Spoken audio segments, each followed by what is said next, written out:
प्रभु यीशु मसीह में मेरे प्रिय भाई और बहनों, मैं आप सभी का आज की दिव्य कृपा की प्रार्थना में हार्दिक स्वागत करता हूं। आज हम एक बार फिर प्रभु के सिंहासन के सामने आते हैं उनके प्रेम और दया का अनुभव करने के लिए। इस महीने हम विशेष रूप से अपने प्यारे देश भारत के लिए प्रार्थना कर रहे हैं। अपने परिवार, बच्चों और स्वयं के लिए भी प्रभु से आशीर्वाद मांग रहे हैं। हमारे पास प्रभु को धन्यवाद देने के लिए असंख्य कारण हैं। बहुत से लोग अपनी जिंदगी से परेशान होते हैं और शिकायतें करते हैं, लेकिन हमें यह याद रहे, हम जो जीवन जी रहे हैं वह लाखों लोगों का सपना हो सकता है। आज सुबह हम जागे हैं, हम सांस ले रहे हैं, हम बात कर रहे हैं, हम इस प्रार्थना में भाग ले रहे हैं। यह प्रभु का अनंत कृपा है हमारे लिए। तो आइए पहले प्रभु का धन्यवाद करें कि उन्होंने हमें एक और दिन देखने का अवसर दिया। मैं उन सभी का आभार व्यक्त करता हूं जो इस प्रार्थना में भाग लेते हैं, प्रभु की कृपा पाते हैं, इसे दूसरों के साथ बांटते हैं और कई जीवनों को रोशनी देते हैं।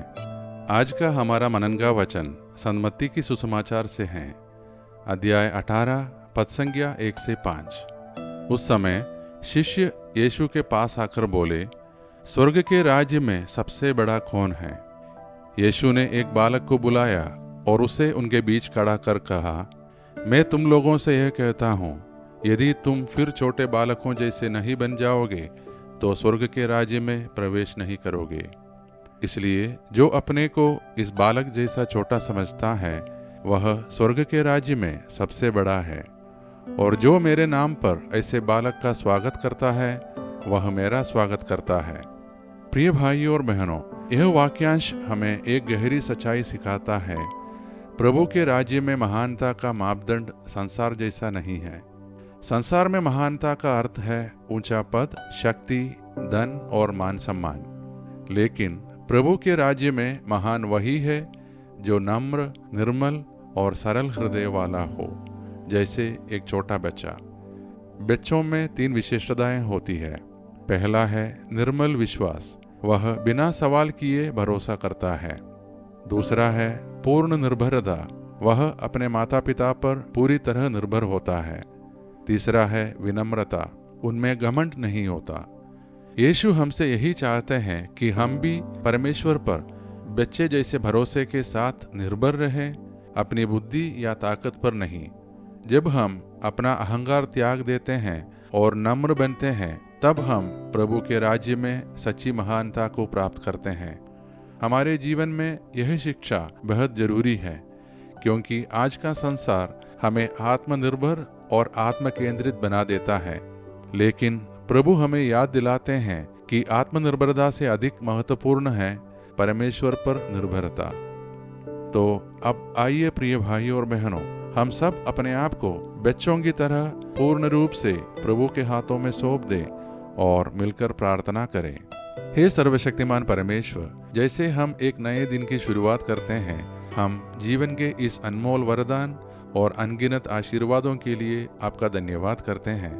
हम प्रार्थना करते हैं कि हमारे परिवारों में प्रेम, शांति और आनंद बना रहे। हम एक दूसरे की संगति में सुकून पाए और सबको उत्तम स्वास्थ्य, पर्याप्त धन और खुशी मिले। हे प्रभु, हमें हर प्रकार के पाप और हानि से बचाएं।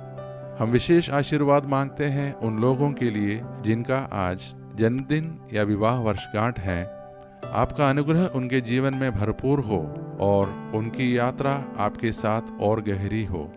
हम उन सभी के लिए भी प्रार्थना करते हैं जो किसी भी प्रकार के दुख में हैं, शारीरिक, मानसिक या आत्मिक। प्रभु यीशु अपने सामर्थी नाम में उन्हें चंगाई दे, शांति प्रदान करे और उन्हें हर विपत्ति से बचाए। हमें अचानक और अप्राकृतिक मृत्यु से बचाएं और हमें अपने मार्ग में स्थिर रखें। हे प्रभु, हमारे देश को आशीर्वाद दे। हमारे राष्ट्र और विश्व के नेताओं को ऐसे बुद्धि दे कि वे मानवता के भले के लिए अपने कर्तव्य को निष्ठा से निभाएं। सारी दुनिया में युद्ध समाप्त हो और लोग शांति और भाईचारे में जिए। जो हमसे प्रार्थना के आग्रह किए हैं और उन लोगों के लिए भी जिन्हें हमारी प्रार्थनाओं की जरूरत है, हम उन सब के लिए प्रार्थना करते हैं कि हे प्रभु, आप उनकी हर आवश्यकता को अपनी इच्छा के अनुसार पूरी करें। ये सारे प्रार्थनाएं और हमारे मन की अन्य प्रार्थनाएं हम समर्पित करते हैं हमारे प्रभु यीशु मसीह के नाम पर, आमीन। हमारे परमपिता परमेश्वर का प्रेम, प्रभु यीशु मसीह का अनुग्रह और पवित्र आत्मा की सहभागिता हम सभी के साथ सदा बनी रहे, आमीन। प्रिय भाई और बहनों, अगर इस प्रार्थना ने आपको आशीष और उम्मीद प्रदान की है तो इस प्रार्थना को अपने मित्रों और परिवार के साथ जरूर शेयर करें और उनके जीवन और मार्ग को भी प्रकाशमान करें। हम कल की प्रार्थना में फिर मिलेंगे। तब तक परमेश्वर हम सबका ध्यान रखे, हम सबको सुरक्षित और आशीषित बनाए रखे। धन्यवाद के साथ स्तुति गाऊंगा, हे यीशु मेरे खुदा, उपकार तेरे हैं बेशुमार, कोटि कोटि स्तुति धन्यवाद, कोटि कोटि स्तुति धन्यवाद, कोटि कोटि स्तुति।